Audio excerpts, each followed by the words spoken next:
السلام علیکم ورحمۃ اللہ۔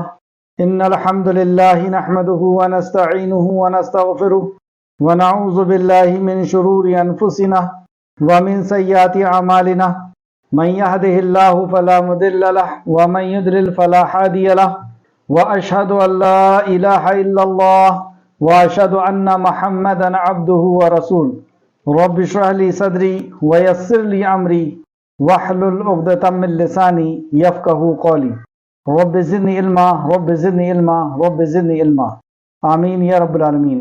ہر قسم کی تعریف اور شکر اللہ رب العزت کے لیے لائق اور زیبا ہے، جو ساری کائنات کو وجود بخشنے والا، ہر مخلوق کی حفاظت کرنے والا اور ہر مخلوق کی ہر ضرورتوں کا پورا کرنے والا ایک و تنہا ہے۔ درود و سلام ہو انبیاء اکرام پر، خصوصاً نبی مکرم رحمت للعالمین امام الانبیاء محمد صلی اللہ علیہ وسلم پر، جنہیں انس اور جن کی رشد و ہدایت کے لیے مبعوث فرمایا گیا۔ اللہم صلی علی محمد وعلی آل محمد کما صلیت علی ابراہیم وعلی آل ابراہیم انکا حمید مجید۔ اللہم بارک علی محمد وعلی آل محمد کما بارکت علی ابراہیم وعلی آل ابراہیم انکا حمید مجید۔ معزز سامعین کرام، آج انشاءاللہ سورہ اعراف کی آیت نمبر 138 سے کلاس رہے گی۔ اللہ سبحانہ وتعالیٰ سے دعا ہے کہ اللہ رب العزت ہمیں صحیح معنوں میں قرآن مقدس کو سمجھنے، یعنی قرآن کو خود قرآن کی روح سے، قرآن کو صحیح احادیث سے اس طرح سمجھنے جس طرح صحابہ نے سمجھا، اور صحابہ سے پھر ائمہ اکرام نے سمجھا، اس طرح ہمیں سمجھنے، اس پر ایمان لانے اور اخلاص کے ساتھ عمل کر کے لوگوں تک پہنچانے کی توفیق عطا فرمائے، آمین یا رب العالمین۔ اعوذ باللہ من الشیطان الرجیم۔ اے اللہ، ہم تیری پناہ میں آتے ہیں شیطان سے۔ اے اللہ، تو شیطان کے مکر و فریب سے ہمیں بچا لے کہ وہ تیرے کلام سے ہمیں دور کر دے، تیرے دین سے ہمیں دور کر دے۔ بسم اللہ الرحمن الرحیم۔ اللہ کے نام کے ساتھ جو بڑا مہربان اور بار بار رحم فرمانے والا ہے۔ ہم اللہ سبحانہ وتعالیٰ کے نام سے اس عظیم کام کو شروع کرتے ہیں۔ آیت نمبر 138۔ وجاوزنا، اور پار اتار دیا ہم نے، موسیٰ علیہ السلام کے ساتھ بنی اسرائیل کو اللہ رب العزت نے مصر سے، فرعون کے ظلم ستم سے پار اتار دیا۔ بنی اسرائیل کو جہرا سمندر کی، تو سمندر میں فرعون اور فرعونی ڈوب کر کے انہیں غرق کر دیا گیا اللہ سبحانہ تعالیٰ کی طرف سے، اور بنی اسرائیل کو اللہ رب العزت نے اس سے پار نکال دیا۔ فآتوا، اور وہ آئے، یعنی بنی اسرائیل آئے، ایسی قوم کے پاس سے ان کا گزر ہوا، علی قوم، ایسے لوگوں پر، یعکفون، جو جمے بیٹھے تھے، یعنی مجاور بنے بیٹھے تھے، بجمے بیٹھے تھے، علی اصنام، بتوں پر، لہم، اپنے، وہ اپنے بتوں پر جمے بیٹھے تھے، یعنی ان کی عبادت میں تھے۔ قالو، انہوں نے کہا، یعنی بنی اسرائیل نے موسیٰ علیہ السلام سے کہا، قالو، انہوں نے کہا، یا موسیٰ، اے موسیٰ، اجعل، بنا، لنا، ہمارے لیے، الہن، کوئی الہ، کما، جیسا کہ، لہم، ان لوگوں کے لیے، آلہت، الہ ہے، آلہت، الہ ہے۔ تو اس قوم کو دیکھ کر کے، کیونکہ صدیوں سے مصر میں اور مشرکوں کے بیچ میں رہ رہے تھے، تو وہ چیز ان کے دل اور دماغ کے اندر بسی ہوئی ہے، اور ویسے بھی ان کی ابھی اصلاح ہوئی نہیں تھی، تو اس بت کو دیکھ کر کے یہ کہتے ہیں کہ ہمارے لیے بھی کوئی ایک بت مقرر کر دیں کہ جس کے ذریعے سے ہم عبادت کریں۔ قال، کہا، تو موسیٰ علیہ السلام نے کہا، انکم، بے شک تم، قوم، لوگ ہو، تجہلون، تم جہالت برتنے والے لوگ ہو، تم جہالت برت رہے ہو، مطلب یہ جہالت ہے۔ ان، بے شک، ہاؤلائی، یہ سب، متبرو، برباد ہونے والے ہیں، یہ سب برباد ہونے والے، یعنی یہ جو عمل ہے یہ تباہی اور بربادی والا عمل ہے۔ ما، جو، ہم، وہ ہیں، فی ہی، اس میں، اباطل، اور باطل، غلط ہیں، باطل ہے نا، غلط ہیں، ما، جو کچھ، کانو، ہیں وہ، یعملون، وہ عمل کرتے، یہ جو عمل کرتے ہیں یہ باطل عمل ہے، اور ان کا عمل برباد ہونے والا عمل ہے۔ قالا، کہا، اغیر اللہ، کیا غیر اللہ کے، اب غیرکم، میں تلاش کروں تمہارے لیے، الہن، کوئی الہ، یعنی میں اللہ کے علاوہ کوئی اور الہ تمہارے لیے تلاش کروں، وَهُوَ، حالانکہ وہ، فضلکم، اس نے فضیلت بخشی تمہیں، علی العالمین، تمام جہانوں پر، تمام جہانوں پر تمہیں اس رب نے فضیلت بخشی ہے، اور اس کے علاوہ کوئی الہ تلاش کروں؟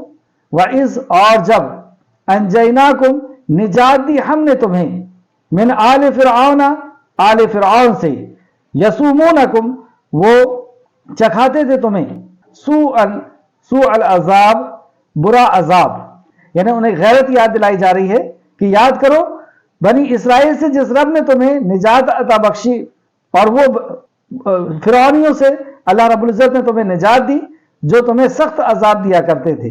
یقتلون وہ خوب قتل کرتے تھے ابناءکم تمہارے بیٹوں کو، ویستحیون اور وہ زندہ چھوڑتے تھے نساءکم تمہاری عورتوں کو، وفی ذالک اور اس میں بلاء آزمائش تھی من ربکم تمہارے رب کی طرف سے عظیم بہت بڑی، ووعدنا اور وعدہ لیا ہم نے موسیٰ سے 30 لیلتن راتوں کا، وَأَتْمَمْنَاهَا اور پورا کیا ہم نے انہیں بِعَشْرٍ 10 کے، فَتَمَّ تو پورا ہوا میقات مقررہ وقت رب بھی اس کے رب کا 40 لیلہ رات کا، وقال اور کہا موسیٰ نے لأخیہ ہارون اپنے بھائی ہارون سے، اخی بھائی ہارون سے، اخلفنی جانشینی کرو میری، فی قومی میری قوم میں، وَأَصْلِحْ اور اصلاح کرو، ولا اور نہ تتبع تم پیروی کرو سبیلا راستے کی مفسدین فساد کرنے والوں کے۔ آیت تفسیر کی طرف، آیت نمبر 129 وجاوزنا ببنی اسرائیل اور جب ہم نے بنی اسرائیل کو سمندر سے پار کر دیا۔ پچھلی کلاس میں ہم نے پڑھا تھا کہ موسیٰ علیہ السلام بنی اسرائیل کو لے کر کے نکلے اور سمندر کے پاس پہنچنے کے بعد اللہ رب العزت نے انہیں راستہ دکھایا، اور اس راستے میں سے یعنی راستہ ہوا بیچ میں سے، اور موسیٰ علیہ السلام اور بنی اسرائیل اس میں سے نکل گئے۔ جب یہ نکل گئے تو اللہ رب العزت نے انہیں یعنی فرعونیوں کو اس کے اندر غرق کر دیا۔ اس وقت جب وہ ڈوبنے لگا اور ختم ہونے لگا، اس عذاب میں مبتلا ہو گیا، تو پھر وہ ایمان کا دعویٰ کرتا ہے کہ میں موسیٰ اور ہارون کے رب پر ایمان لاتا ہوں، لیکن ایسے وقت کا ایمان قبول نہیں ہوتا جب موت کا فرشتہ آ جائے یا عذاب آ جائے، یا سورج جب آخری دن پچھم سے طلوع ہو جائے گا، اس وقت کا بھی توبہ قبول نہیں ہوتی۔ تو ایسے وقت میں اس نے توبہ کیا، لیکن اس کی توبہ قبول نہ ہوئی اور اسے غرق کر کے اس کی پوری فوج کے ساتھ ختم کر دیا۔ اور اب بنی اسرائیل کو ملک میں اقتدار اللہ سبحانہ وتعالیٰ نے دیا، تو وہ مقام تی پہ جب پہنچے اور وہاں سے جب آگے بستی کی طرف نکلنے لگے تو وہاں کا یہ واقعہ ہے۔ اور جب ہم نے بنی اسرائیل کو سمندر سے پار اتارا تو ان کا ایسے لوگوں پر گزر ہوا جو اپنی بتوں کی عبادت میں لگے ہوئے تھے، اپنے بتوں کی عبادت میں لگے ہوئے تھے۔ تفسیر ابن کثیر فرماتے ہیں یہ لوگ گائے کی صورت کے مطابق بنے ہوئے بتوں کی عبادت کرتے تھے، ایسی بت بنائے ہوئے تھے جس کی صورت گائے کی صورت تھی۔ تو ان کا ایسے لوگوں پر گزر ہوا جو اپنے بتوں کی عبادت میں لگے ہوئے تھے۔ اور ویسے بھی یہ ایک عرصے دراز تک مصر کے اندر مشرکوں کے بیچ میں انہوں نے زندگی گزار کر کے آئے تھے، اور ظلم پہ ظلم ان کے اوپر ہو رہا تھا، تربیت ان کی ہوئی نہیں تھی، اور موسیٰ علیہ السلام بھی دعوت میں لگے ہوئے تھے فرعونیوں کے ساتھ، اور یہ نکل کر کے وہاں سے آئے تھے۔ ان کو خاص وقت موسیٰ علیہ السلام کے ساتھ تربیت کا نہیں ملا تھا، اور ان کے اندر بس وہی سب کچھ سوار تھا، وہی جو کچھ یہ دیکھتے چلے آئے تھے وہی ان کے دل دماغ کے اندر تھا۔ تو ان میں سے کچھ لوگوں نے یہ کہہ دیا، انہوں نے کہا اے موسیٰ تو ہمارے لیے ایک معبود بنا دے جس طرح کہ ان کے معبود ہیں، جیسے ان کے معبود ہیں تو آپ ہمارے لیے معبود بنا دیں، آپ اللہ کے نبی ہیں، آپ ہمارے لیے اس کا کوئی روپ بنا دیں، ہمارے لیے کوئی معبود بنا دیں۔ تو موسیٰ علیہ السلام غضبناک ہوئے اور کہا، موسیٰ نے کہا بے شک تم لوگ تو جاہل ہو، تجہلون تم لوگ تو نرے جاہل ہو، یہ لوگ جس کام میں لگے ہوئے ہیں یقیناً وہ تباہ ہونے والا کام ہے، جو یہ کام کر رہے ہیں اللہ کے ساتھ شرک کر رہے ہیں یہ تباہ ہونے والا کام ہے، اور جو کچھ یہ کر رہے ہیں وہ باطل ہے، وہ جھوٹا ہے وہ۔ آیت نمبر 140 موسیٰ نے کہا کیا میں تمہارے لیے اللہ کے سوا کوئی اور معبود تلاش کروں جبکہ اس نے تمہیں سب جہانوں پر فضیلت دی ہے، اس نے تمہیں فرعون کے سخت عذاب سے بچایا ہے۔ اس آیت کی تفسیر نبی کریم صلی اللہ علیہ وسلم نے کس طرح کی وہ دیکھتے ہیں۔ ابو واقد لیسی رضی اللہ عنہ کا بیان ہے کہ ہم رسول اللہ صلی اللہ علیہ وسلم کے ہمراہ یعنی ان کے ساتھ میں حنین کی طرف جا رہے تھے۔ ابھی ہم نئے نئے مسلمان ہوئے تھے، یعنی یہ فتح مکہ کے بعد کی بات ہے، اور یہ نئے نئے خود صحابی کہتے ہیں کہ ہم نئے نئے مسلمان ہوئے تھے اور ہم حنین کی طرف رسول مکرم صلی اللہ علیہ وسلم کے ساتھ جا رہے تھے۔ راستے میں مشرکین کی ایک بیری تھی یعنی بیری کا پیڑ تھا، بیر کا پیڑ تھا۔ وہ عظمت اور برکت کے خیال سے اس کے پاس آ کر ٹھہرتے تھے، یعنی مشرکین مکہ اس بیری کے پیڑ کے پاس آ کر کے رکتے تھے، ٹھہرتے تھے، اس نیت سے کہ یہاں سے برکت حاصل ہوتی ہے اور یہاں سے فیض حاصل ہوتا ہے۔ برکت کے لیے اپنے ہتھیار بھی اس پر لٹکا لیا کرتے تھے، اگر ہم ہتھیار لٹکائیں گے تو اس کی برکت اس کے اندر بھی آئے گی اور ہم ہتھیار سے زیادہ اچھا کام کر پائیں گے۔ اس کا نام ذات الانواد تھا۔ چلتے چلتے اب یہ ایک واقعہ ہوا، پھر آپ فرماتے ہیں کہ ہم چلتے چلتے آگے چلے اس بیری کے پیڑ کو دیکھ کر کے اور لوگوں کو دیکھ کر کے، چلتے چلتے ایک بیری کے پاس سے ہمارا گزر ہوا، یعنی یہ دوسرے بیری کے پیڑ کے پاس سے گزر ہوا، تو ہم نے کہا اے اللہ کے رسول صلی اللہ علیہ وسلم، جیسے ان مشرکین کا ذات الانواد ہے، آپ ہمارے لیے بھی ایک ذات الانواد مقرر فرما دیں۔ رسول اللہ صلی اللہ علیہ وسلم نے فرمایا ہمارے لیے بھی آپ ذات الانواد مقرر فرما دیں، یعنی آپ اس پیڑ کے پاس ٹھہر جائیں، نماز پڑھ لیں، ذکر اذکار کر لیں اور ہمارے لیے اس کو برکت والا بنا دیں کہ ہم بھی یہاں سے گزرے تو یہاں پر بیٹھے، ہمارے ہتھیار کو ٹانگے، ہم یہاں سکون و اطمینان حاصل کریں۔ یہ نیت تھی، آپ ہمارے لیے بھی ایک ذات الانواد مقرر فرما دیں۔ رسول اللہ صلی اللہ علیہ وسلم نے فرمایا اللہ کی قسم، اللہ اکبر، پہلے فرمایا آپ نے اللہ اکبر، یہ تو گمراہی اور سابق قوموں کی راستے ہیں، مطلب یہ پچھلی قوموں کے راستے ہیں، اس ذات کی قسم جس کے ہاتھ میں میری جان ہے، تم نے تو وہی بات کی جو بنی اسرائیل نے موسیٰ علیہ السلام سے کی تھی۔ اب دیکھیں، ایک پیڑ سے برکت حاصل کرنے کے لیے سوال کیا گیا کہ رسول مکرم صلی اللہ علیہ وسلم اسے مقرر کر دیں برکت کے لیے، وہاں پہ تھوڑا ٹھہر جائیں، لیکن رسول اللہ صلی اللہ علیہ وسلم نے اس کو بت پرستی سے جوڑ کر کے اور اس آیت کی تفسیر اس کے ساتھ بیان فرمائی۔ تم نے تو وہی بات کی ہے جو بنی اسرائیل نے موسیٰ علیہ السلام سے کی تھی، اے موسیٰ، جیسے ان بت پرستوں کے معبود ہیں، آپ ہمارے لیے بھی ایک معبود مقرر کر لیں۔ پھر نبی کریم صلی اللہ علیہ وسلم نے فرمایا تم بھی پہلی امتوں کے طریقے پر چلو گے۔ ترمذی شریف حدیث نمبر 2180۔ ویسے بھی ہم بنی اسرائیل کا جب بھی واقعہ پڑھیں تو یہ بات ہمارے ذہن میں ہونا چاہیے کہ نبی مکرم صلی اللہ علیہ وسلم کی یہ وعید آپ نے اس خبر کو سنائی کہ تم پچھلی امتوں کے قدم بقدم چلو گے، اگر وہ کسی کھو میں داخل ہوں گے تو تم بھی وہاں داخل ہو جاؤ۔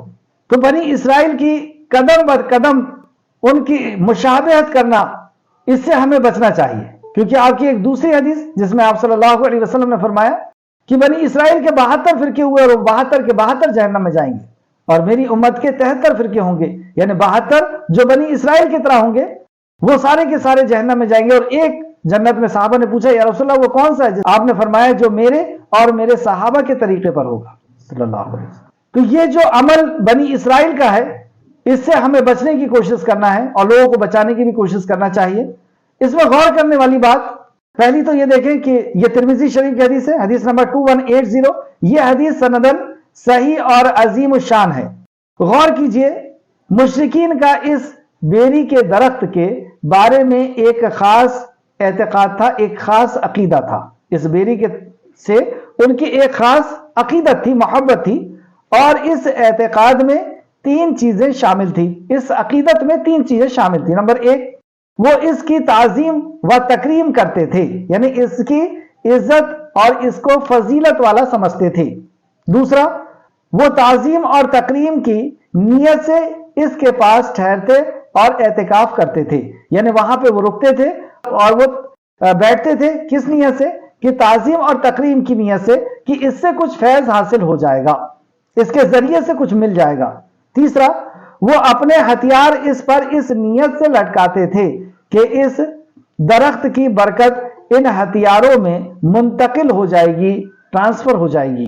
ان کے اعتقاد میں ایک وقت یعنی اسی وقت میں تین چیزوں کے شامل ہونے کی وجہ سے اس فعل کو شرک اکبر کہا گیا۔ اور ویسے بھی آپ دیکھیں کہ بنی اسرائیل نے بت کو دیکھ کر کے یہ کہا تھا کہ ایسے ہی ہمارے لیے بھی بنا دیجئے موسیٰ علیہ السلام۔ تو رسول اللہ صلی اللہ علیہ وسلم نے کسی پیڑ کو متبرک سمجھنا، آپ نے اس سے اس کی تشبیہ دی، جیسے وہ شرک اکبر ہے ویسے یہ بھی شرک اکبر ہے۔ اس سے چند باتیں پتہ چلی اس حدیث سے۔ نمبر ایک، صحابہ کرام کی ذات الانوات مقرر کرنے کے مطالبے کی صحیح توجیہ بھی معلوم ہوتی ہے کہ وہ صرف تقرب کے خاطر یعنی برکت حاصل کرنے کے خاطر ذات الانوات مقرر کرنا چاہتے تھے۔ ان کا مقصد اسے معبود بنانا نہیں تھا، اس کی عبادت کرنا نہیں تھا۔ صاحب یہ چاہتے تھے کہ اس سے ہمیں برکت حاصل ہو، یعنی یہاں پہ آپ بیٹھ جائیں، نماز پڑھ لیں یا ذکر و اذکار کر لیں تاکہ ہم کو اس سے برکت، یہ برکت والا ہو جائے گا تو ہمیں اس سے برکت حاصل ہونے لگے گی، برکت ٹرانسفر ہونے لگے گی۔ پہلا یہ۔ دوسرا، واضح رہے کہ صحابہ اکرام رضی اللہ عنہم نے اپنے اس خواہش کا محض اظہار ہی کیا تھا، اس کو عملی جامہ نہیں پہنایا تھا، عمل نہیں کیا تھا، آپ نے صرف اظہار کیا تھا اور نبی مکرم کے سامنے، نہ خود بھی یہ کام نہیں کیا تھا، اسے اظہار کیا تھا رسول اللہ کے سامنے۔ تیسرا، اور اس سے ان کا مقصد قرب الہ کا حصول ہی تھا، اللہ کی قربت کا ہی کو حاصل کرنا چاہتے تھے، کیونکہ ان کا خیال تھا کہ اللہ تعالیٰ اسے پسند فرماتا ہے، یعنی اس عمل کو اللہ تعالیٰ پسند فرماتا ہے، مگر حقیقت میں ان کی یہ بات درست نہ تھی، لیکن حقیقت میں ان کی یہ بات درست نہ تھی۔ چوتھا، صحابہ اکرام رضی اللہ عنہم جیسی عظیم ہستیوں پر شرک کی یہ قسم مخفی رہی، صحابہ کرام جیسی عظیم ہستیوں پر شرک کی یہ شکل مخفی یعنی چھپی رہی، تو عام لوگوں کا اس سے ناواقفیت یا نابلد نا آشنا ہونا زیادہ قریب قیاس ہے۔ جب صحابہ اکرام اس چیز کو نہیں سمجھ پائے کہ یہ شرک ہے، تو پھر بعد میں آنے والے دوسرے لوگ اس کو نہ سمجھ پائیں، یہ زیادہ قریب بات ہے، یعنی اس کا علم ہمیں بہت باریکی سے حاصل کرنا چاہیے۔ پانچواں، رسول اللہ صلی اللہ علیہ وسلم نے اس بارے میں صحابہ اکرام کو معذور نہ جانا، مطلب چھوڑا نہیں اس کو، بلکہ آپ نے ان کی تردید یعنی ان کی بات کو رد کرتے ہوئے معاملے کا سنگینی ان تین جملے سے بیان فرمائی۔ آپ نے اس کو چھوڑا نہیں، رد نہیں کیا، بلکہ اس کی سنگینی یعنی اس کی برائی، اس کی قباحت کو تین جملوں میں بیان فرمائی۔ اور وہ جملے کیا تھے؟ اللہ اکبر، اللہ سب سے بڑا ہے، یہ تو گمراہی کے راستے ہیں، یہ تو تباہی کے راستے ہیں، گمراہی کے راستے ہیں۔ اور تیسرا کہا، تم پہلی امتوں کے طریقے پر چلو گے، یہ آپ نے پیشن گوئی کی۔ چھٹواں، نبی صلی اللہ علیہ وسلم کا صحابہ سے یہ فرمانا کہ تمہارا مطالبہ اور تمہاری فرمائش بھی بنی اسرائیل جیسی ہے۔ انہوں نے کہا تھا کہ اے موسیٰ ہمارے لیے بھی ایک معبود مقرر کرے جس طرح ان کے معبود تھے، تو تم نے بھی ویسا ہی مطالبہ کیا، جیسا وہ مطالبہ تھا ویسا ہی تم نے مطالبہ کیا۔ اور اس حدیث سے ایک بات اور پتہ چلی کہ اس قسم کے مقامات کو متبرک یعنی برکت والا، متبرک یعنی برکت والا، اور اس قسم کے مقامات کو مقدس نہ سمجھنا بھی، ایسے مقامات کو، ایسے بہت سے مقامات آپ کو ہندوستان کے اندر مل جائیں گے، تو ایسے مقامات کو، ایسے جگہوں کو برکت والا اور مقدس نہ سمجھنا بھی توحید اور کلمہ توحید کا تقاضا ہے۔ اور صحابہ اکرام کی ذات الانوات کے مطالبے کے باوجود انہیں مرتد نہیں سمجھا گیا۔ اس سے معلوم ہوا کہ اس مسئلہ تبرک سمجھنے والا جو مسئلہ ہے میں شرک اکبر بھی ہوتا ہے اور چھوٹا بھی، اس میں بڑا شرک بھی ہوتا ہے اور چھوٹا شرک بھی، کیونکہ یہاں پہ صحابہ اکرام کے تعلق سے انہوں نے صرف محض خواہش کا اظہار کیا تھا، عمل نہیں کیا تھا، اس لیے پھر سے تجدید ایمان نہیں کرایا گیا تھا، کلمہ نہیں پڑھایا گیا تھا۔ ابو واقع رضی اللہ عنہ کا یہ کہنا کہ اس وقت ہم نئے مسلمان ہوئے تھے، اس سے پتہ چلتا ہے کہ ان کے علاوہ دوسرے صحابہ اکرام رضی اللہ عنہم کو اس مسئلے کا علم تھا کہ ایسا کرنا درست نہیں ہے۔ اب دیکھیں یہ عربی ہیں، عرب میں رہنے والے ہیں، لیکن اس کے بعد بھی اس مسئلے کو یہ نہیں سمجھ پائے کیونکہ یہ نئے نئے اسلام کے اندر آئے تھے. تو ہمیں اور زیادہ محتاط رہنا چاہیے شرک کے معاملے میں کہ کوئی ایسا عمل ہم سے نہ ہو جائے جو شرک والا ہو. اس تعلق سے کہ کسی جگہ کو خود سے متبرک سمجھنا، برکت والا، کسی بھی جگہ کو برکت والا سمجھنا اور اس سے خیر و برکت کا باعث یعنی ذریعہ سمجھنا کہ اس کے ذریعے سے یہ برکت والی چیز ہے اور اس کے ذریعے سے برکت ہمارے اندر آ جائے گی یا ہمیں برکت مل جائے گی، نفع یا ضر، نقصان سے دور کرنے والا سمجھنا، اس کے تعلق سے یہ بات ہو رہی ہے. جیسا کہ درخت کو، جیسے کوئی کچھ علاقوں میں دیکھتے ہیں ہم لوگ کہ کوئی درخت ہے کڑوی نیم کا درخت ہے، وہاں فلاں بزرگ بیٹھتے تھے تو ان کے ماننے والے اس میں اس طرح غلو کرتے ہیں کہ یہاں پر بیٹھنے سے ہماری فلاں پریشانیاں دور ہو جائیں گی، اور یہ کڑو نیم کا تھا لیکن اب یہ میٹھا ہو گیا، اب یہ میٹھا نیم ہو گیا. تو اس طریقے سے بیٹھنا، کسی پتھر کو کہ یہاں فلاں بزرگ بیٹھتے تھے اور وہاں پر بیٹھنا شروع کر دینا، کسی خاص جگہ سے، خاص چشمے سے، یعنی کوئی پانی کہیں سے نکل رہا ہے تو اس چشمے کو ہم خاص برکت والا سمجھ لیں. خاص دیوار کو، جیسے یہودیوں نے ایک دیوار کو برکت والی سمجھ لی اور وہاں پہ ہل کر کے اور یہ اپنی نماز ادا کرتے ہیں. کسی خاص کھمبے کو، کسی غار کو، گفا کو خاص سمجھ لینا اور وہاں پہ جا کر کے عبادت کرنا. خاص زمین یعنی جیسے کربلا کی زمین کو تبرک حاصل کرنے والا سمجھ لینا. حصول نفع، اس مقام پر آنے سے برکت آتی ہے، نفع حاصل ہوتا ہے، ایسا سمجھ لینا. جیسے مثال کے طور پر اس چشمے پر بزرگ بیٹھے تھے یا اس چیئر پر بیٹھ گئے ہیں، کوئی حضرت آئے ہیں تو ہم نے ان کو اپنی خاص سیٹ دے دیا کہ یہاں پہ بیٹھ جائیں گے تو اب برکت ہونا شروع ہو جائے گی. بزرگ کا جھوٹا کھا لیے تو اب بہت اچھا کچھ ہو جائے گا. فلاں چشمے میں بزرگ نے وضو بنایا تھا یا غسل کیا تھا تو یہاں پر اب جو بھی غسل کرے گا تو اس کی کھجلی کی بیماری ختم ہو جائے گی یا فلاں بیماریاں ختم ہو جائے گی. فلاں درخت پر حضرت ٹیک لگا کر کے بیٹھے تھے تو فلاں درخت میں ہم بھی وہاں پر بیٹھ جائیں گے تو کچھ فیض حاصل ہو جائے گا. فلاں پتھر پہ فلاں بزرگ بیٹھے تھے تو وہاں پر بیٹھ جائیں گے تو کچھ ہماری دعائیں قبول ہو جائیں گی یا ہم برکت والے ہو جائیں گے. یہ توحید کا تقاضا ہے کہ آدمی کسی چیز سے بیزا عقیدت نہ رکھے، محبت اور عقیدت میں غلو نہ کرے، حد سے نہ بڑھے. اب ایک بات نوٹ کریں، ایسے شخص کے بارے میں کیا حکم ہے جو کسی درخت یا پتھر وغیرہ کو متبرک سمجھے، برکت والا سمجھے. ایسا کوئی شخص ہے، ایسا کوئی انسان ہے جو کسی درخت یا کسی پتھر کو یا کوئی بھی چیز کو برکت والی سمجھے کہ یہاں سے برکت حاصل ہوگی، یہاں سے کوئی چیز مجھے ٹرانسفر ہو جائے گی. ایسے شخص کے لیے کیا حکم ہے، شریعت کیا حکم لگاتی ہے؟ تو اس کا یہ جواب ہے کہ وہ مشرک ہے. تبرک کا معنی برکت حاصل کرنے کا ہے، یعنی خیر اور بھلائی کے کثرت اور اس کی ہمیشہ رہنے کی تمنا اور خواہش کرنا، ہمیشہ رہنے کی تمنا اور خواہش کرنا. قرآن و سنت کے دلائل سے یہ بات ثابت ہے کہ برکت دینے والا صرف اللہ سبحانہ و تعالیٰ ہے، مخلوق میں سے کوئی کسی کو برکت نہیں دے سکتا. اللہ کا ارشاد ہے سورہ فرقان آیت نمبر 1، سورہ فرقان آیت نمبر 1، تبارک الذی نزل الفرقان علی عبدہ، تبارک الذی، بابرکت ہے وہ ذات. تو یہ اللہ رب العزت کا خاصہ ہے، اس میں ہم کسی اور کو شامل نہیں کر سکتے. برکت دینے والی ذات اللہ سبحانہ تعالیٰ ہے. بابرکت ہے وہ ذات جس نے اپنے بندے پر قرآن نازل فرمایا، یعنی اس ذات کی خیر و بھلائی بہت عظیم ہے، بہت زیادہ اور ہمیشہ رہنے والی ہے جس نے اپنے بندے پر قرآن نازل فرمایا. دوسری آیت بھی سماعت فرمائے، سورہ صافات آیت نمبر 113. یعنی اللہ رب العزت پھر کسی چیز میں برکت عطا فرماتا ہے. جیسے انبیاء علیہ السلام کو اللہ رب العزت نے برکت والا بنایا، یہاں پہ اللہ نے فرمایا سورہ صافات میں آیت نمبر 113 میں، ہم نے ابراہیم علیہ السلام اور اسحاق علیہ السلام پر برکتیں نازل فرمائی.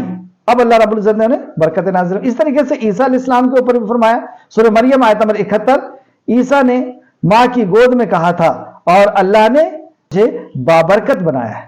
اس طریقے سے ہم دیکھتے ہیں کہ بیت المقدس اور بیت اللہ شریف سنگ عظمت، تو کیا یہ سنگ عظمت سے کوئی خیر ہم کو ٹرانسفر ہو سکتی؟ عمر فاروق رضی اللہ عنہ اس سنگ عظمت کے پاس پہنچے اور اس کو مخاطب کر کے کہتے ہیں کہ اے سنگ عظمت، اے پتھر، تو صرف ایک پتھر ہے، نہ تو کوئی نقصان پہنچا سکتا ہے، نہ بھلا پہنچا سکتا، فائدہ پہنچا سکتا ہے، یعنی تجھ سے کوئی خیر و برکت حاصل نہیں ہو سکتی. نہ تو فائدہ پہنچا سکتا ہے نہ تو نقصان پہنچا سکتا ہے، تو صرف ایک پتھر ہے۔ کیا عقیدہ سکھا رہے ہیں عمر فاروق؟ کہ برکت والی ذات صرف اور صرف اللہ سبحانہ و تعالیٰ کی، وہ جس کے اوپر چاہے جیسی برکت نازل فرمائے، جس کے لیے چاہے بھلا فیصلہ کرے اور جس کے لیے چاہے برائی کا فیصلہ کرے۔ کوئی اس کے علاوہ نہ ہماری ضرورت کو پوری کر سکتا ہے نہ ہماری مصیبت کو دور کر سکتا ہے۔ اس مبارک پتھر جو جنت سے آیا ہوا ہے اس کے طرف مخاطب ہو کر کے کہہ رہے ہیں، اب اس سے عظیم چیز اور کیا ہوگی زمین کے اندر؟ اس پتھر کو مخاطب کر کے کہہ رہے ہیں نہ تو کوئی فائدہ پہنچا سکتا ہے نہ تو کوئی نقصان پہنچا سکتا ہے، میں تجھے بوسہ اس لیے دیتا ہوں، میں تجھے اس لیے چومتا ہوں کیونکہ محمد رسول اللہ صلی اللہ علیہ وسلم نے چوما تھا، اس کے علاوہ تو کچھ بھی نہیں۔ اللہ، یہ عقیدہ کہ کرنے والی ذات صرف اور صرف اللہ سبحانہ و تعالیٰ کی۔ ان بنی اسرائیل نے، کیونکہ ان کی ابھی اصلاح نہیں ہوئی ہے، تو انہوں نے اظہار خیال کیا موسیٰ علیہ السلام سے، تو موسیٰ علیہ السلام نے انہیں اس کی حقیقت بتائی کہ یہ ایسا عمل ہے جو تباہ اور برباد کر دینے والا عمل ہے، اور یہ تو جہالت ہے، اور تم تو جاہلوں کی جیسی بات کر رہے ہو، تم تو جہالت کی بات کر رہے ہو، اور یہ جس کام میں لگے ہوئے ہیں یقیناً وہ تباہ ہونے والا کام ہے، اور جو کچھ یہ کر رہے ہیں وہ باطل ہے، جھوٹا ہے، یعنی یہ حقیقی معبود نہیں ہے۔ موسیٰ نے کہا کہ کیا میں تمہارے لیے اللہ کے سوا اور معبود تلاش کروں جبکہ اس نے تمہیں سب جہانوں پر فضیلت دی ہے۔ آیت نمبر 141، اے بنی اسرائیل، جب ہم نے تمہیں فرعون کی قوم سے نجات دی، اب انہیں غیرت یاد دلائی جا رہی ہے کہ اس رب کو چھوڑ کر کے تم مخلوق کے پیچھے بھاگنا چاہتے ہو یا مخلوق کو اپنا معبود بنانا چاہتے ہو۔ یاد کرو کہ اس نے تمہیں ابھی کتنا بڑا تمہیں انعام عطا فرمایا ہے۔ اور اے بنی اسرائیل، جب ہم نے تمہیں فرعون کی قوم سے نجات دی، وہ تمہیں برا عذاب چکھاتے تھے، تمہارے بیٹوں کو قتل کر دیتے تھے اور تمہاری عورتوں کو یعنی بیٹیوں کو زندہ چھوڑ دیتے تھے۔ یہ بھی ایک بہت بڑی غیرت کی بات کہ تمہاری عورتوں کے ساتھ ان کو وہ خدمت کا ذریعہ بناتے تھے اور مردوں کو قتل کر دیتے تھے۔ ایسے ذلت والے عذاب سے اللہ رب العزت نے تمہیں نکالا، اور اس میں تمہارے رب کی طرف سے بہت بڑی آزمائش تھی۔ یہ ایک واقعہ ہوا۔ اس کے بعد موسیٰ علیہ السلام اللہ رب العزت سے وعدے کے مطابق اور اللہ رب العزت سے کلام کے لیے کوہ طور پر تشریف لے گئے۔ اس کا ذکر یہاں سے شروع ہوا، آیت نمبر 142، اور ہم نے موسیٰ سے 30 راتوں کا وعدہ کیا۔ جیسے ہم لوگ کہیں جاتے ہیں تو کہتے ہیں 30 دن کے لیے جا رہے ہیں، 10 دن کے لیے جا رہے ہیں، لیکن اللہ رب العزت اس طرح کلام کرتا ہے 30 راتوں کے لیے، راتوں کے لیے جا رہے ہیں، دن بھی اس کے اندر شامل ہے۔ تو کہاں جا رہے تھے، کیوں جا رہے تھے؟ سورہ طٰہٰ آیت نمبر 80 کے اندر ہمیں ملتا ہے کہ موسیٰ علیہ السلام کوہ طور پر جا رہے تھے، اور 30 راتوں کے لیے اللہ رب العزت نے پہلے 30 راتوں کے لیے جا رہے تھے، لیکن اللہ نے اسے مکمل کیا، یعنی 40 راتیں کی، اور وہاں پر تورات لینے کے لیے جا رہے تھے۔ موسیٰ علیہ السلام تورات لینے کے لیے کوہ طور پر جا رہے تھے، اور وہاں پر آپ نے تفسیر ابن کثیر جلد نمبر 2 صفحہ نمبر 682، وہاں پر آپ نے 30 دن روزے رکھے اور اللہ رب العزت کی عبادت میں اپنے آپ کو صرف کر دیا، عبادت میں اپنے آپ کو لگا دیا 40 راتوں تک۔ تو ہم نے موسیٰ سے 30 راتوں کا وعدہ کیا کہ وہ اتنی راتوں کو طور پر گزارے، اور ہم نے انہیں مزید 10 راتوں کے ساتھ پورا کیا، مطلب جو وقت مقررہ تھا اللہ رب العزت نے اس کو 10 راتیں اور بڑھا کر کے اس کو مکمل کر دیا۔ یوں اس کے رب کے مقرر کیے ہوئے 40 راتوں کی مدت پوری ہو گئی۔ 40 راتوں کی مدت پوری ہو گئی۔ کیا کیا چیز پتہ چلی؟ یہاں پہ ایک تو وقت طے کیا گیا، جگہ طے کی گئی، یعنی بستی سے ہٹ کر کے، لوگوں کے بیچ میں سے ہٹ کر کے ایک خاص مقام پر جو سکون اور اطمینان کی جگہ ہے، وہاں جا کر کے اللہ رب العزت کے عبادت میں اپنے آپ کو لگا دیں اور روزے میں رکھیں۔ کیوں؟ اللہ رب العزت ایک عظیم نعمت دینے والا ہے، اپنے کلام کو نازل فرمانے والا ہے، تورات نازل فرمانے والا ہے جو بنی اسرائیل کے لیے رشد ہدایت کا باعث ہوگی، اس کے ذریعے سے انہیں جہانوں پر فضیلت دی جانے والی ہے۔ اسی طریقے سے جب نبی کریم صلی اللہ علیہ وسلم کو بھی اللہ سبحانہ وتعالیٰ نے قرآن دیا تو آپ غار حرا میں جایا کرتے تھے، وہاں سکون اور اطمینان میں لوگوں سے ہٹ کر کے اللہ رب العزت کی عبادت میں اپنے آپ کو مشغول کر دیا تھا، اور اللہ سبحانہ وتعالیٰ نے انسانیت کے اوپر رحم فرمایا اور وہ نسخہ کیمیا نازل فرمایا جس نے پوری دنیا کے اندر روشنی پھیلا دی، یعنی قرآن مقدس کا پھر وہاں پہ نزول ہوا۔ تو علم حاصل کرنے کے لیے بستی سے ہٹ کر کے جانا، یہ کانسیپٹ بہت پرانا ہے جو آج کالج اور یونیورسٹی کے شکل میں ہم لوگ دیکھتے ہیں۔ تو 40 راتوں کی مدت اللہ رب العزت نے پوری کی۔ اب جب موسیٰ علیہ السلام یہاں سے جانے لگے کوہ طور پر، جا رہے ہیں 30 دن راتوں کے لیے، پھر بعد میں اللہ نے اسے 40 رات کیا، لیکن اس 30 دن بھی اپنی قوم کو خالی نہیں چھوڑ رہے ہیں. یعنی اپنے بعد اپنی قوم کی کس قدر فکر ہے کہ میں اپنی قوم کو 30 دن کے لیے بھی خالی نہیں چھوڑ سکتا. انہیں ہمہ وقت رشد ہدایت کی ضرورت ہے، انہیں ہمہ وقت ہر وقت بھلائی کا راستہ بتانا اور برائی سے روکنے کی ضرورت ہے. تو اپنے بعد اپنی قوم کی فکر میں موسیٰ علیہ السلام نے کہا، وقال موسیٰ لأخیہ، موسیٰ نے کہا اپنے بھائی ہارون سے کہا، تم میری قوم میں میرے پیچھے جانشین بن جاؤ، یعنی میرے نائب بن جاؤ، میرے جانشین بن جاؤ. یعنی میرا جو کام ہے وہ اب تمہیں کرنا ہے. تو کیا کام ہے؟ جانشین بننے کے بعد ان کے لیے کیا کرنا ہے؟ آگے فرماتے ہیں، اور ان کی اصلاح کرنا اور فساد کرنے والوں کے راستے کی پیروی نہ کرنا.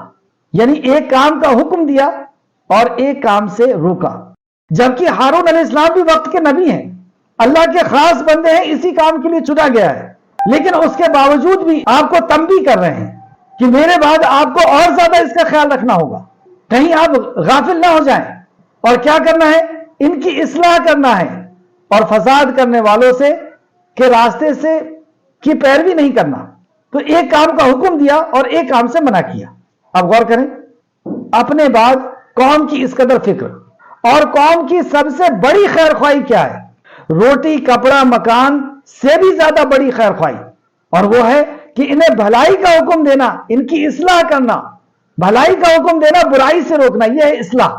اور اس اصلاح میں اپنے آپ کو سیو کر کے رکھنا کہ ہماری ذات کہیں ہماری ذاتی طور پر کوئی خرابی نہ آئے. اس لیے فرمایا فساد کرنے والے کے راستے کی پیروی نہ کرنا. سنگت کی طرف ہی اشارہ ہے، کیونکہ سنگت کی ہی ہم لوگ پیروی کرتے ہیں، ساتھی کی ہی، دوست کی ہی پیروی کرتے ہیں. تو فساد کرنے والوں کے راستے کی پیروی نہ، یعنی ان کا لحاظ نہیں کرنا، ان شیطانی راستوں کا لحاظ نہیں کرنا.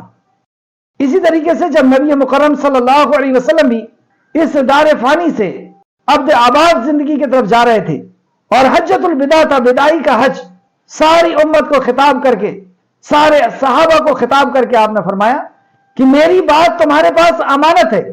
یعنی وہ ساری تعلیمات جو آسمانی تعلیمات تھی، جو اللہ رب العزت کی طرف سے آئی تھی، ان تعلیمات کو آپ نے کہا یہ میری جو تمہیں تعلیم دیا ہو، یہ میری بات تمہارے پاس امانت ہے، جب تک کہ اسے لوگوں تک نہ پہنچا دو.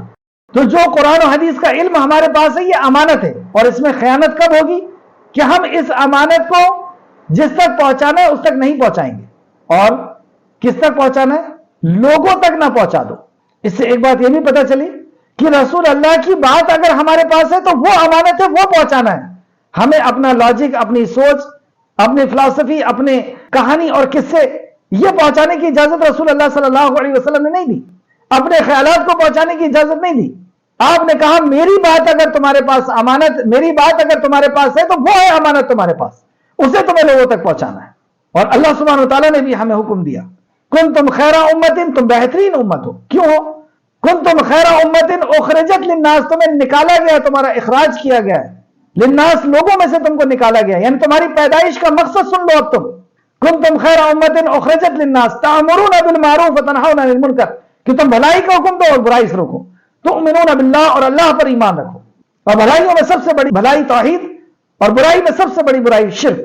اور اس کام کی اہمیت کو بتاتے ہوئے رسول مکرم صلی اللہ علیہ وسلم نے فرمایا کہ خبردار، تم بھلائی کا حکم کرتے رہنا، برائی سے روکتے رہنا، ورنہ تم پر عذاب مسلط ہو جائے گا اور تمہارے نیک لوگ دعا کریں گے اور دعا قبول نہ کی جائے گی. تو جس طرح موسیٰ علیہ السلام نے اپنا نائب بنا کر کے گئے کہ میرے پیچھے آپ جانشین ہو جائیے، ہارون علیہ السلام، اور جب لوٹ کر کے وہاں سے آئے ہیں اور لوگ جب بچڑے کی عبادت میں لگ گئے تو اس قدر غضبناک ہوئے کہ اپنے سگے بھائی 3 سال بڑے ہیں، وقت کے نبی ہیں، لیکن بال اور داڑھی پکڑ لیا اور کہا کہ یہاں پر تم بیٹھے ہوئے، ہم دیکھیں گے آگے کی کس قدر غضبناک ہوئے.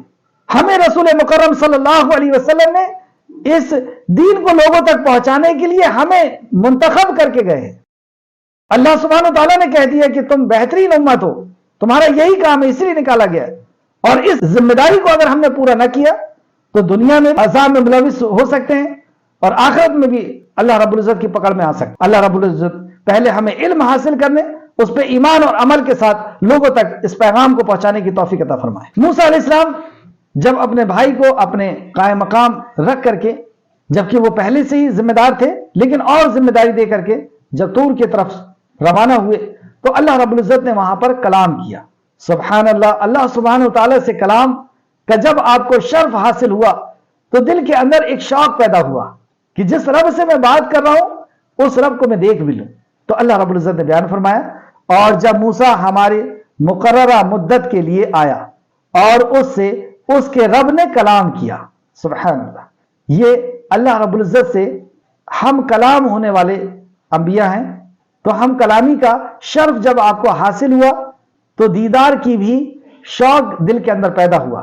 تو موسیٰ علیہ السلام کہتے قال ربی ارنی انظر الیک، موسیٰ علیہ السلام نے کہا اے میرے رب مجھے اپنی جھلک دکھا دے کہ میں تجھے دیکھ لوں، اے اللہ تو مجھے دکھا دے کہ میں تجھے دیکھ لوں۔ اللہ رب العزت نے کہا قال لن ترانی، ہرگز نہیں۔ اللہ نے فرمایا تم مجھے ہرگز نہیں دیکھ سکتے، لیکن تو اس پہاڑ کی طرف دیکھ، پھر اگر وہ اپنی جگہ ٹھہرا رہا تو تم مجھے بھی ضرور دیکھ لو گے۔ یعنی دنیا کی آنکھیں یا دنیا میں مجھے کوئی نہیں دیکھ سکتا۔ اور جب موسیٰ علیہ السلام کا یہ اصرار تھا تو اللہ سبحانہ تعالیٰ نے کہا کہ اس پہاڑ کی طرف دیکھو، اگر یہ ٹک گیا تو تم مجھے دیکھ پاؤ گے۔ اللہ نے فرمایا لیکن تو اس پہاڑ کی طرف دیکھ، پھر اگر وہ اپنی جگہ ٹھہرا رہا تو تم مجھے بھی ضرور دیکھ لو گے۔ پھر جب اس کے رب نے پہاڑ پر اپنا جلوہ ڈالا تو اسے ریزہ ریزہ کر دیا، اسے مٹی بنا دیا، ریزہ ریزہ بنا دیا، اور موسیٰ بے ہوش ہو کر کے گر پڑے۔ پھر جب وہ ہوش میں آئے تو انہوں نے عرض کی سبحانکا، اللہ تو پاک ہے، سبحانکا، میں تیرے حضور توبہ کرتا ہوں، یعنی دنیا میں دیدار کی خواہش، میں تیرے حضور توبہ کرتا ہوں اور میں سب سے پہلے مومنوں میں سے ہوں۔ اس تعلق سے دو قول ہیں کہ میں سب سے پہلا مومنوں میں سے ہوں، پہلا قول کہ بنی اسرائیل میں سب سے پہلے ایمان لانے والا ہوں، اور دوسرا قول کہ تیری ذات پاک کو مخلوق میں سے کوئی نہیں دیکھ سکتا اس دنیا کے اندر، تو میں سب سے پہلے اس بات پر ایمان لایا ہوں کہ مخلوق میں سے کوئی تیری ذات پاک کو نہیں دیکھ سکتا، یعنی اس دنیا کے اندر، جو دوسری آیتوں سے اور احادیث سے ہم کو پتہ چلتا ہے۔ تفسیر ابن کثیر جلد نمبر 2 صفحہ نمبر 683-684۔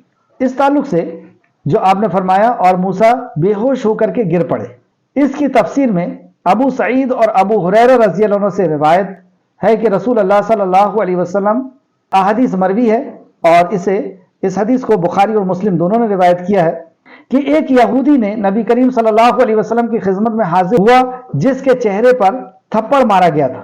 ایک یہودی نبی مکرم کی خدمت میں حاضر ہوا جس کے چہرے پہ تھپڑ مارا گیا تھا۔ اس نے عرض کیا اے نبی، آپ کے ایک انصاری صحابی نے میرے منہ پر تھپڑ مارا ہے۔ آپ نے فرمایا اسے بلاؤ۔ چنانچہ انہیں یعنی صحابہ کرام رضی اللہ عنہم نے اسے بلایا، اس صحابی کو بلایا، تو آپ نے فرمایا کہ تم نے اسے منہ پر تھپڑ مارا ہے، تھپڑ کیوں مارا ہے؟ انہوں نے عرض کیا اے اللہ کے رسول، میں یہودیوں کے پاس سے گزر رہا تھا تو میں نے ایک کو یہ کہتے ہوئے سنا، ایک یہودی کو یہ کہتے ہوئے سنا کہ اس ذات کی قسم جس نے موسیٰ کو ہم تمام انسانوں پہ بزرگی دی ہے۔ تو انصاری صحابی کہتے ہیں تو میں نے کہا کہ کیا محمد صلی اللہ علیہ وسلم پر بھی اللہ تعالیٰ نے موسیٰ کو بزرگی دی ہے؟ کیا موسیٰ علیہ السلام کو محمد رسول اللہ پر بزرگی دی ہے؟ میں اس کی بات سن کر غضبناک ہو گیا، غصے میں آ گیا اور میں نے اسے تھپڑ مار دیا۔ تو آپ صلی اللہ علیہ وسلم نے فرمایا مجھے انبیاء میں سے اچھا قرار نہ دو، یعنی کسی ایک نبی سے بڑھ کر کے نہ کہو۔ ویسے تو اگر احادیث کا ہم مطالعہ کریں تو پتہ چلتا ہے کہ سارے انبیاء پر فضیلت نبی مکرم صلی اللہ علیہ وسلم کو ہے، سارے انبیاء پر۔ سارے انبیاء نفس نفسی کے عالم میں ہوں گے اور اللہ کی بارگاہ میں کوئی جانے کے لیے تیار نہ ہوگا، سب اپنے عذر پیش کر دیں گے، یعنی اللہ کے بارگاہ میں اس دن جانے سے سب گریز کریں گے اور نبی مکرم صلی اللہ علیہ وسلم کہیں گے کہ ہاں اس کام کے لیے مجھے چنا گیا، اور سجدہ ریز ہو جائیں گے۔ تو اس سے بھی آپ کا مقام پتہ چلتا ہے، آپ کو مقام محمود دیا جائے گا، آپ کو حوض کوثر دیا جائے گا، آپ میزان کے پاس ہوں گے، آپ الصراط کے پاس ہوں گے، آپ جنت کا سب سے پہلے دروازہ کھٹکھٹائیں گے۔